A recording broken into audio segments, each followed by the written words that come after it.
Hi. Um, since I made my video about child sexual abuse, it was a little over, I guess, 3 years ago. Can't remember. Um, I've learned a lot. I mean, I learned a lot before then, but I've learned a lot since then. In that video, I was begging for a therapist. I was saying, hey, if there's a therapist in my area, I sure could use one, and I would love one, and then my husband and I actually found one who said he specialized in PTSD, childhood PTSD as well as adult PTSD, because my ex-husband did severely abuse me as well, my first husband. Um, but it turns out he was uh, he was a raging liberal who, even on our very first session, I didn't even bring it up. I didn't mention politics at all. And smack dab in the middle of the session, he throws in how much he hates Trump. And it's like, are you serious? I'm not here about that. I'm here about my life and my issues and how I need help. I've been abused, and I need help. And it didn't help the fact that his office was literally right next door to where my first husband's father's auto body shop was. I mean, sitting in his office, looking out the window, there it was. There was the shop. A place where I had actually physically been abused, actually on that property, and emotionally abused. It was like, wow, the shop is right there. I'm here wanting to talk about the PTSD that I got from my ex husband as well as from my family growing up and the sexual abuse. And he's talking about how much he hates Trump. And it's like, and it was unsolicited, it was completely unsolicited. Anyway, we stuck with him though, because I needed somebody to talk to. And so did my husband, my wonderful, wonderful, real husband, Roy. He had childhood PTSD as well, and he needed somebody to talk to as well. So we stuck with him for a few months, and that was right when COVID hit. I mean, we'd only gone to his office, I think, twice, and COVID hit, so we started talking to him on Zoom, and that was how we did our sessions from that point forward. And he just dismissed so much of the things we were going through and the things we were telling him. He just dismissed. Now, not the childhood trauma. That part he didn't dismiss. That part, he at least acknowledged. But he kept trying to, instead of offering constructive ways to deal with it, or just better yet, just being a listening post, and someone who says, no, you were a child, you did not cause this. Or, no, your ex-husband was abusive and an alcoholic and drug addict, you did not cause this. This is not your fault that he beat you up. It is not your fault that he raped you. Whereas my mother told me after I divorced him, well, Tracy, you make anybody want to hit you, laughing in my face. Yeah. So, um, we fired him because he was actually doing more harm than good. He was actually harming us. So, never got a real therapist. But Roy and I acted as each other's therapists. We've always been supportive of each other. We've always listened to each other. We've always, you know, acknowledged each other, the pain that we went through and the things that we went through, and we've always encouraged each other to let each other know that that was not your fault. No. And and we've always been there for each other. Well, since that video, which my husband was very supportive of, and he even left a comment, which is my pinned comment on that video. He passed away 2 years ago. um, 2 years and what's today's date? 9 days ago. It's been we just had the 2 year anniversary. I don't like to call it that, but of when he died. And 5 days later, 3 days ago, would have been our 26th wedding anniversary. I love that man with all my heart. I miss him. I miss him with everything that I have. He was and is truly the most wonderful man that could ever be. I mean, except for Jesus, of course. But I mean, he was just so amazing. He was just so wonderful, and he was perfect for me. Just like I was perfect for him. We were made for each other. God made us for each other. We were meant to be together. I mean, it was clear from the very beginning. It was clear we were meant to be together, no matter what. And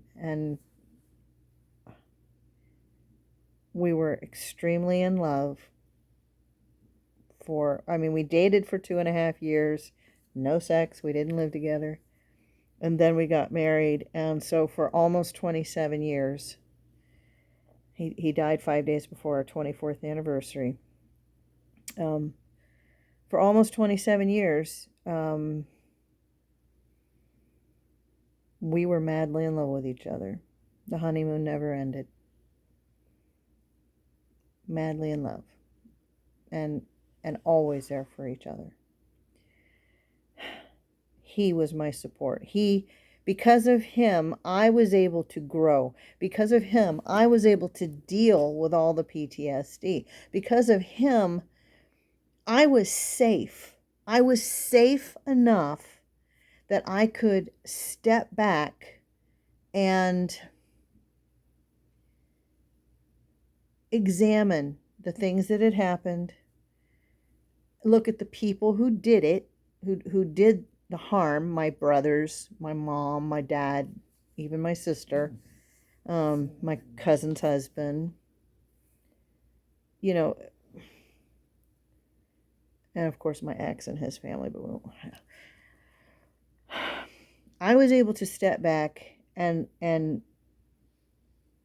look objectively at them, at their upbringing, at their just the way they deal with life, the way they deal with people, and be able to process the things that had happened. I was able to process that, it wasn't my fault. I was a child. And as I got older, it didn't matter. The stigma was there. I was the hated one. I was the black sheep of the family. I was always going to be hated. Nothing I did was ever going to be right. Nothing I did was ever going to be accepted. Nothing I did was ever going to be approved of. So that's just the way it was going to be. And I knew that. And because of that, I didn't know it at the time. I know it now. So all the years I spent spinning my wheels, desperately trying to get their approval, desperately trying to have a relationship with them, it was never going to happen. It was never going to happen. And today I figured out why. One of the reasons why. I've always known why. It was we were raised every man for himself, etc., etc., etc. I said that in my other video. But I figured something out today. First of all, let me say this. I have been since the day we got married. I am and will always be Roy's wife. He is my husband. I adore him, and I will always be his wife. There's not a soul on this planet that could ever compare to him, and I wouldn't want to make them try. I'm in love with him, and I will always be in love with him. He is the love of my life. When he died, because we both, asked for cremation, they had to remove his pacemaker, and because got a battery in, so they have to remove it. They can't, it'll explode in the crematorium otherwise. And I asked them for it. I said, "Can I please have his pacemaker?" And they said, "Oh, we can't do that. It's got to go back to the manufacturer." And I said, "Why?" And they said, "Well, it's a biohazard." And I said, "Well, when you take it out of them, do you have to sterilize your tools and equipment that you use to take it out?" And they said, "Yeah." I said, "Well, then sterilize the stupid pacemaker and give it to me." And they did. They did. They put it in a beautiful black velvet pouch and they gave it to me at his funeral. And um, it's here. I have his urn on the mantle in front of the TV, and he's got pride of place. He definitely has pride of place. And I've got his wedding, the photo of him from our wedding, and the photo of both of us from our wedding, flanking either side. And right behind the urn, I have his pacemaker. And what I didn't know until after he died is, that thing's got the battery's going to last another 8 years or so. That's what they told him, literally right before he died. And what I didn't know is because it 4 times a day it would send out a signal to the machine to let his cardiologist know what was going on with his heart, if there had been any incidents where he got zapped, or the pacemaker had to do some blips or anything like that. So it would send out a signal 4 times a day. Well, what I didn't know is once that was removed from his body, it is a loud signal. It actually beeps. It goes beep, beep, beep, beep, beep. So 4 times a day, 8 o'clock and 2 o'clock, every day, he says hi. Every time I hear it, I say, "Hi, honey, I love you too. I miss you." So anyway, and I've been wearing his wedding ring right next to mine since the day he died. When they let me come to the hospital to say goodbye to him, he had already passed away on the table in the hospital, during surgery. And while I was in there, after I hugged him and kissed him a whole lot, I hugged him and kissed him a whole lot, I said, "I need his wedding ring." And they gave it to me. And I wear it next to mine every day. And it never comes off. Neither does my wedding ring. And after he died, I had this made. It's a locket that has his picture and his fingerprint. Before they cremated him, I asked them to get his fingerprint. And they do that. And I knew they did that. So they did that. They gave it to me digitally, and I was able to send it off to the company that makes these. And Legacy Touch, by the way. And they put it in here. And I've got this little birthstone, which is his birthstone. I don't know if you can see it.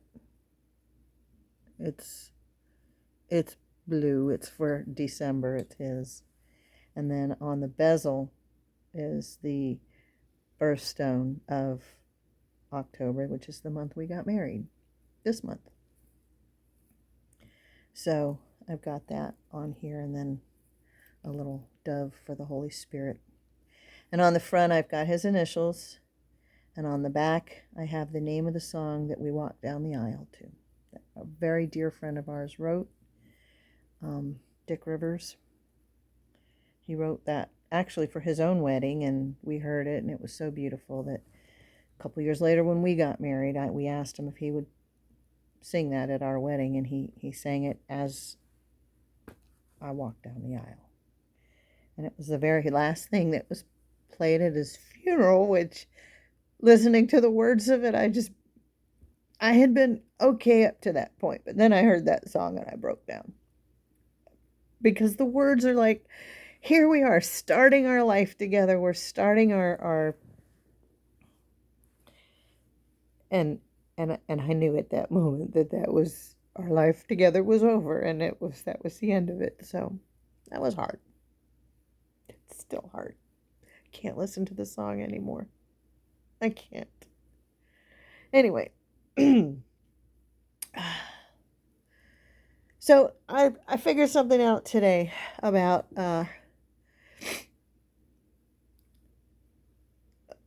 I'm sorry.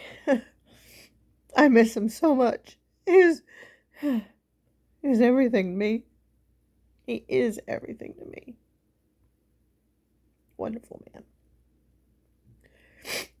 So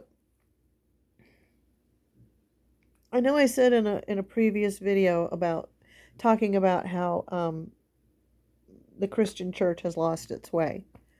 One of my videos about that, and I mentioned that I had rewatched the Leah Remini and the aftermath about Scientology, and they talk about other cults as well. They talk about um, Nation of Islam, which is a cult. They talk about Jehovah's Witnesses, which is a cult. And I had actually been in a cult for a couple of years. That's how I met my first husband. But I never really bought into it. So I just went, yeah, this isn't right. So I left. But listening to it, I realized. Now, see, I talked about in my child sex abuse video that my family, again, was, we were raised every man for himself, win the argument at all costs, even if you know you're wrong, shout people down so you don't have to hear what they have to say, especially if you know you're wrong, shout them down so that, it's like, it's almost like a la la la la la la la, I don't want to hear what you have to say, but I'm going to force my thoughts onto you. You are going to listen whether you like it or not. That's how I was raised. And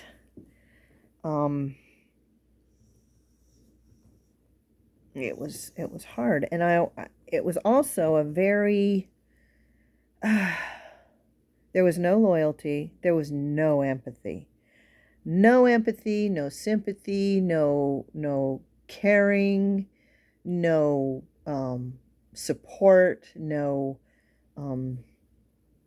validation or vindication, and no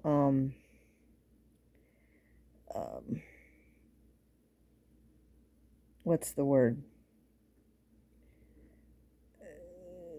No avenging. Well, not avenging, but no standing up for. I'm losing my words right now. No standing up for other people. No sticking up for anybody. You just, well, if it happened to them, who cares? Too bad. So sad. Bye bye. Especially me. Especially me, and especially my sister. Nobody stuck up for either one of us. My mom loved her sons, hated her daughters. But anyway, and my dad hated all of us. But my family's cold. My family is very, very cold. When my husband passed away, now I hadn't spoken to my siblings since my dad died. My dad died in 2016. I was executor of the will. They gave me absolute hell through the whole thing. Mind you, my husband was in and out of the hospital that entire time. He spent almost a year in the hospital with 8 major surgeries, 9 hospitalizations, 11 procedures, all under anesthesia, and 7 transfusions. The transfusions happened within a 1-month period. I was dealing with all of that. I was at the hospital with him. I was staying at the hospital with him. I would sleep there. When he was there, I was there. And I had to have somebody watch my dogs. And my one dog had just had surgery. So it was a really rough time. And they were giving me absolute hell through the whole thing. So since the very last thing that we had to do with the will, I haven't spoken to any of them because they didn't want to speak to me. That was it. They were done with me because I was always the black sheep and never wanted a relationship with me in the first place. They hadn't spoken to me since my mom died. My one brother, who's only 3 years older than me, he's the next youngest, he hasn't spoken to me in almost 40 years because it just is like that. But, and he married a psychopath, so, A narcissist. He married a narcissist. And he's a narcissist. But he could be cured. She can't. So I hadn't spoken to them. But when Roy died, I called them. They didn't answer, of course. I left them a voicemail. And I texted them at the same time. And I said, my Roy passed away. I got nothing from my sister. I don't blame her, though. She's with her Asperger's syndrome. Anyway, I got a sorry for your loss from both of my brothers. Their sister's husband of 24 years, the love of her life, and they knew that. He is, and always will be the love of my life. They knew how much I love him, and they knew how much Roy loved me. It's probably why they didn't like him, because, well, they said he was a good guy. But anybody who would stick up for me, they hated. I mean, honestly, anybody who would stick up for me, there must be something wrong with them. But I got a text, and only a text, from each of my brothers. Sorry for your loss. My one brother said, sorry for your loss. Roy was a good man, or a good guy. My other brother just said, sorry for your loss. The one that hates me and has always hated me since I was born. The one 3 years older than me. That's it. That's all I got. No kindness, no caring, no sympathy. Nothing. But if I were to do that to them, oh God, what a horrible person I would be. I wouldn't. That's not the kind of person I am. As horrible as they have been to me my whole life, I'm not a cold-hearted person. I will, if somebody hurts somebody I love, oh, I'll go after them. I will go after them. The people that hurt my Roy, his 2 sons, his family, I will go after them till the day I die. Or until they make it right what they did. They can never make it right. He's dead. But until they acknowledge what scumbags they were, what harm they did to their father, I will never stop going after them. I will make sure people know what they did to their father. That people know, people in their life know what kind of people they are. Until they make it right. Until they make it right. Anyway. But I'm not anybody else. I mean, I will. Hell, I mean, I even after everything that they had done to both of us, I still used to reach out to them all the time, trying desperately to get, to offer an olive branch, and nothing would happen. So, that's just who I am. But nobody in my family was like that. There's never any loyalty or compassion or empathy. Now, I know my one brother has it in him. I know he does. He's hated me since I was born, probably because I took mommy away from him. I have no idea. He's never told me why he hates me so much. He has never told me, and I've asked him repeatedly, and the answer I always get is, I'm not going to discuss this right now. He's never going to discuss it because he doesn't know. He couldn't tell me why he hates me because he doesn't know. I know. He's always hated me. And he's just allowed things to reinforce that hate. Any bit of gossip about me that's negative, he'll jump on it because it reinforces it justifies his hatred of his own sister. Anyway. But I was rewatching Leah Remini and the Aftermath, and they're talking about this cult mentality. And one of the things they said, it was in the 3rd season, in the episode where they're talking with Leah's family and Mike Rinder's wife, second wife, and what the producers wanted to have this, and what the producers wanted to know the aftermath of their lives, of leaving Scientology and all this other stuff. one of the questions they said is, what is the one thing that you can't, that you have a hard time getting over, getting past? And pretty much all of them, the one thing was having empathy, having sympathy for somebody else. Because in Scientology, it it means you're weak. You cannot have sympathy for somebody else, because anything bad that happens to somebody, it's their own fault. They brought it on, they pulled it onto themselves. And which is something that my family has always said to me. Any time I was bullied, from as young as I can remember, any time I was bullied,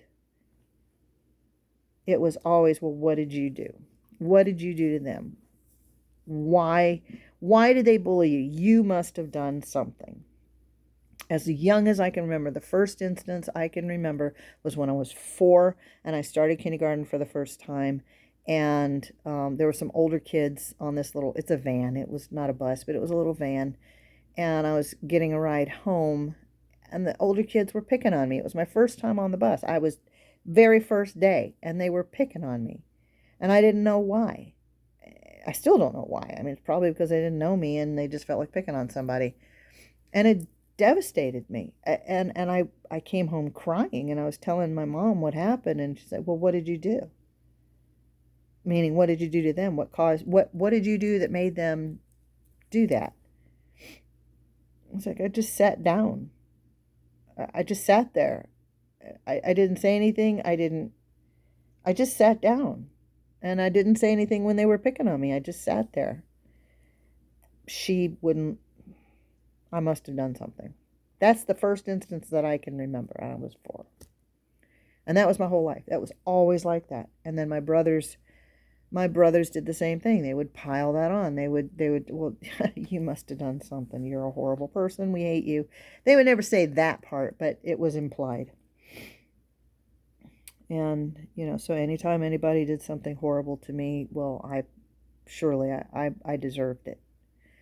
And I told, in the other video I said, and just at the beginning of this one, my mom saying that, I was talking and asking her why she still had a relationship with my ex-husband and his new wife that he left me for, which I'm actually grateful because it freed me. But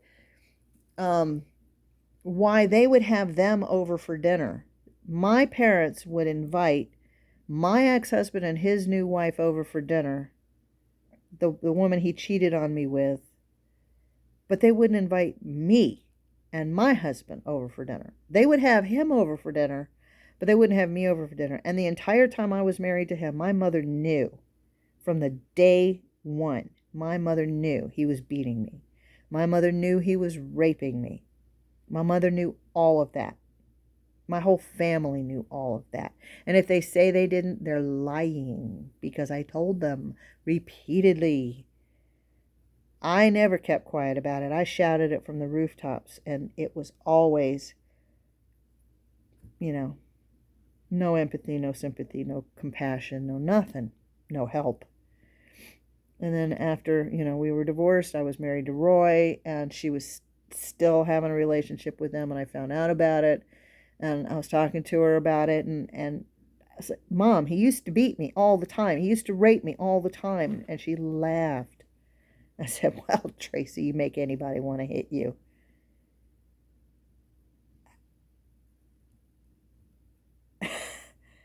I mean,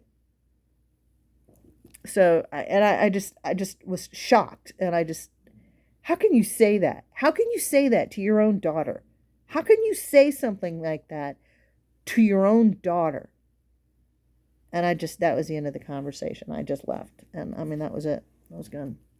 So it was that kind of mentality. And listening to the aftermath, I was thinking, well, in a lot of cults, and it is like this, in the little cult that I was in for a couple of years, the New Apostolic Church, not the one that you see on videos. It's a different New Apostolic Church. It's kind of a cross between Jehovah's Witnesses and Catholicism. It really is like a perfect blend between the two.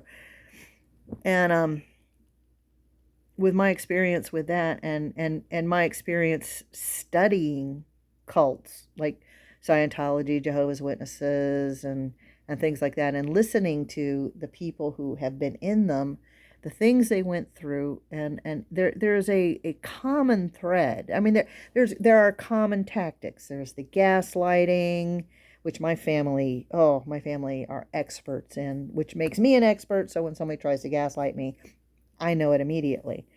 But there's the gaslighting, there's the complete lack of empathy, there's the victim blaming, there's the um, if you don't if you're not lockstep into the group think, exactly what the group thinks, you think what they think, you behave the way they behave, you follow. I mean, the group think is everything.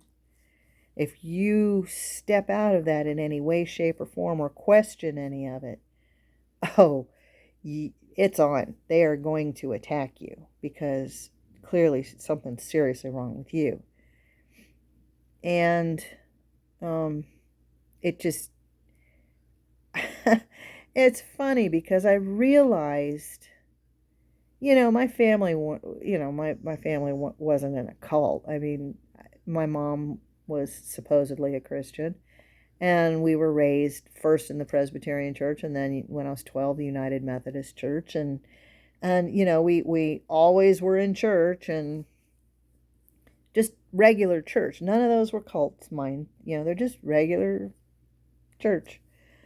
But it's funny because it made me realize, and this may help somebody who is having to live through the effects of child sexual abuse, child abuse, mental, physical, whatever, or even a spouse abuse or any of that stuff. There can be a cult within a family group. I mean, it can be an actual cult. The mentality, the way, the dynamics, the way things are done, there can actually be a mini cult within a family group. I mean, it can actually be that. It it doesn't have to be you're living in a cult religion. Your family, your little nuclear family that's abusing you or abusing each other, whatever, that could be a cult. That in and of itself is a little mini cult. And the way you deal with it, once when you've broken free from it, and you're trying to process all the pain and all the damage that's been done to you. And in my case, a week before our anniversary, exactly a week before our anniversary, I turned 62. So I am 62 years old, and I am still processing the abuse that I went through. Now, my wonderful, wonderful, God bless him, and God blessed me with him, my wonderful husband loved me so much that he loved almost all of that into wholeness. I mean, he really did. I have healed so much from the love I got from him, from the support I got from him. He truly was perfect for me, and I for him, because I did the same thing for him. But there are things that probably till the day I die, I'm like, well, why did they do this? And I don't understand why. I mean, what did I, and there will always be things that, that I took on to myself that they dished out that isn't me. Like, when I broke free of them, I was 33, and that's when I really realized who I am. I started discovering who I am. And when I met Roy, he gave me the freedom.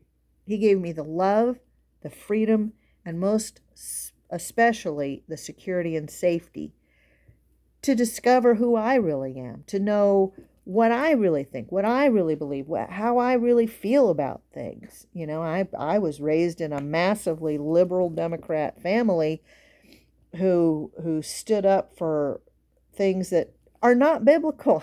We're supposed to be a Christian family. And my family stood up for abortion. They stood up for women's lib. They stood up for gay rights. They stood up for all that crap. It's all not biblical, and it just it never sat right with me inside, but it was subconscious. Consciously, I was going with the group think. I was a loud advocate for abortion and gay rights and all that crap, but it just inside it just didn't feel right. And so when I got away from them completely, over time I learned who I really am, what I really feel, how I really believe, and I'm a very conservative Christian person. That's just who I am. And it's who I've always been. That is who I am. That's how I think and I feel and I believe, and it's what's always been in my heart. But I could never know it or acknowledge it or any of that because I was in a cult of sorts. My family was a cult. So all of who you really are is bullied away, just like in a cult. You are abused to suppress who you really are. And you must be how we say you should be. And me being the youngest, I got the brunt of it. And um, it's funny because I've broken free from that little mini cult. I've broken free, but it's taken me 30 years to discover along the way all these little things. And it wasn't until today, I'm 62. It wasn't until today that I figured out that it is a cult. It is a cult mentality. Even though it's not a religion, even though it's not organized, even though it's not a whole lot of people, it was just the six of us, it was still a cult. It was still a cult. And the damage that is done to a person from being raised in a cult is just the same. And having to heal from it, the process of being deprogrammed, if you will, the process of deprogramming yourself, learning, not deprogramming per se, but learning how to think for yourself, learning what your real thoughts are, learning what your real personality is, learning who you really are, not what you were told you have to be. It's all the same. It's just like a cult. It's just like it. And the process of healing from it is just like healing from a cult. It's no different. I mean, now I'm not saying that every abusive family was like that. I'm not saying that. I'm saying a lot of them are. Mine certainly was. It absolutely was. So maybe anybody who sees this, if you think that, I mean, like if you think back to how you were raised and everything, or maybe being in an abusive marriage and that was like that, think about it. See if the little check marks are there. Look at what cults do. Look at how they control people and go through the checklist and say, well, yeah, they did this and they did this and they did this and they did this. And you'll see a lot of videos that talk about narcissism and all that stuff. And yes, that is a part of it. It's that kind of mentality that creates the little cult and keeps it going. And it actually develops narcissists. My brother that's 3 years older than me, Keith, he is a massive narcissist and he can be cruel. And I would hate to work for him. I really would, because I know what he's like. But inside, I know him. He doesn't think I do, but I do. I've seen it. He's always hated me, but I've seen this. I've seen this in him. There is a tenderness in him. There is an empathy in him. There's a kindness in him. There's a vulnerability in him, a massive one, which is why he masks it with the narcissism and the opinionatedism and I mean just in your face crap. He masks it because inside he is still that scared, tender-hearted, heartbroken little boy that he was. You know, my dad was very abusive, and it really affected Keith. Not so much Jim, but it really affected Keith big time. And I know he has it in him to be a very kind, empathetic, tender person. He just won't allow himself to be. And that's because of the cult. He never broke free. And then he married somebody who's even worse than him. And so it's perpetuating itself. And I pray for him that he breaks free and learns to be who he really is, who in his heart he really is. I don't know that he will because he's 65 now and well, he will be in a few days, but I don't know. I just pray for him that he does. But you see, that's what I'm saying. There's so many of us who are raised in abusive households that it may as well be a little mini cult because that's how it is. And we have to be able to step back and go, wait a minute. That's not how I feel. That's not what I think. That's not who I am. Stop blaming me because someone else abused me. It is not my fault at the age of 10 my cousin's husband stuck his fingers where they did not belong. And it is not my fault that my mother didn't stick up for me. She just said, well, don't tell Sissy and don't talk about it.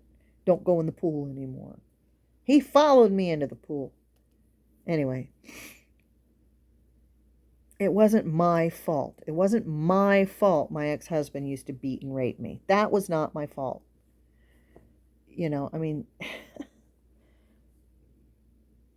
it just, if you're experiencing that, step back, look at it, try to look at it objectively. As painful as it is, try to look at it objectively and say to yourself, wait, were they gaslighting me? Were they, all these check mark things, and say, well, you know what? That's how a cult behaves. And so maybe the way I can heal from it is do the same process that a person would go through when escaping a cult and learning, how to heal from that. I don't know. I'm just hoping if this is any help to anybody, great. I mean, I hope it is. I don't know. But it was a revelation that I got today that I just had to share because it was like, whoa, wow. So I'm sorry for the babbling, through it all. I miss my husband, so I haven't made a video about it because I just couldn't. It's been 2 years, so I'm a little better. And I just had our anniversary, and my son, my wonderful, wonderful son, he took his vacation this week so that I wouldn't be alone on the anniversary. And he did the same thing last year, because last year was the 25th. And that was hard. So he's a good man.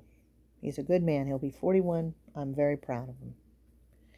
And his dad was proud of him too. My husband, Roy, that's his dad. He was very proud of him. He adopted him.